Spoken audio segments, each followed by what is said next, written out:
माझा हा देश चालत होता. शेतकऱ्याची पण कदर करायला शिका, कारण ज्या दिवशी भाकरी सुद्धा पिझ्झा सारख्या ऑर्डर कराव्या लागतील ना, तेव्हा तुम्हाला शेतकऱ्याची खरी किंमत कळणार. सरकारी अधिकाऱ्याला थंडी वाजते म्हणून ऑफिसचा टायमिंग 10 वाजता, बँकेचा टायमिंग 10:30 वाजता आणि यांचा कोर्टाचा टायमिंग मात्र 11 वाजता. आणि आमच्या शेतकऱ्यांना वावरात पाणी सोडायला जायचं असतं तर तुम्ही त्यांना लाइटिंगचा टायमिंग देता रात्री 12 ते 6 वाजेपर्यंत. त्यांना थंडी वाजत नाही का? तर मी इतकं सांगते की अनाज उनका एक नहीं अनाजों का ढेर है, कि अनाज उनका एक नहीं अनाजों का ढेर है. उस शेर पे क्या शेर बोलूं, कि उस शेर पे क्या शेर बोलूं जो खुद एक शेर है, जो खुद एक शेर है.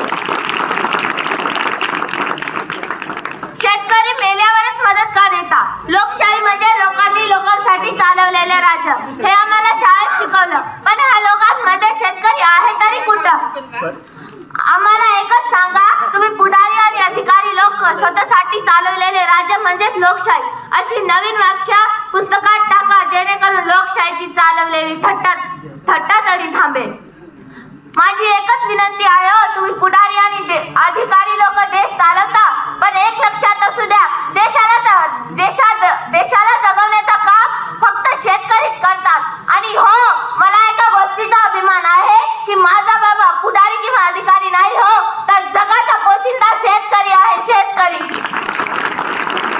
सूरज को हथेली से कभी ढक नहीं सकते, समंदर की लहरों को कभी रोक नहीं सकते, कि आसमां तेरी ऊंचाई पता है हमें, कि आसमां तेरी ऊंचाई पता है हमें, लेकिन मेरे किसान की ऊंचाई कभी नाप नाही सकते. लेकिन मेरे किसान काही मुलांना आता नवीनच काही वाटतं, म्हणजे त्यांच्या मनामध्ये हे नसतं की मला बाबासाहेबांसारखं घडायचं आहे, मला शाहू महाराजांसारखं घडायचं आहे, मला वसंतराव नाईकांसारखं घडायचं आहे. हे नसतं, तर त्यांच्या मनात एकच असतं की का रे आपली यात्रा येते यावर्षी, आपल्या गावात गौतमी पाटीलच नाचली पाहिजे. तर हे नकोय मावळ्या, हे नकोय तुझ्या मनामध्ये. तुझ्या मनात एवढंच पाहिजे की मला महाराजांसारखं घडायचं आहे, मला वसंतराव नाईकांसारखं घडायचं आहे. तर मी इतकं सांगते कि उठो जवान, देश की वसुंधरा पुकारती है, देश है पुकारता, पुकारती माँ भारती, पुकारती माँ भारती. जुल्मों के आगे दुश्मन भी झुक जाएगा, हौसला बुलंद रखोगे तो वक्त भी रुक जाएगा. और हमारे बाबा साहब कहते थे, अगर एकता से चलोगे तो आसमान ही क्या, अगर एकता से चलोगे तो इंसान ही क्या, आसमां भी झुक जाएगा, आसमां भी झुक जाएगा.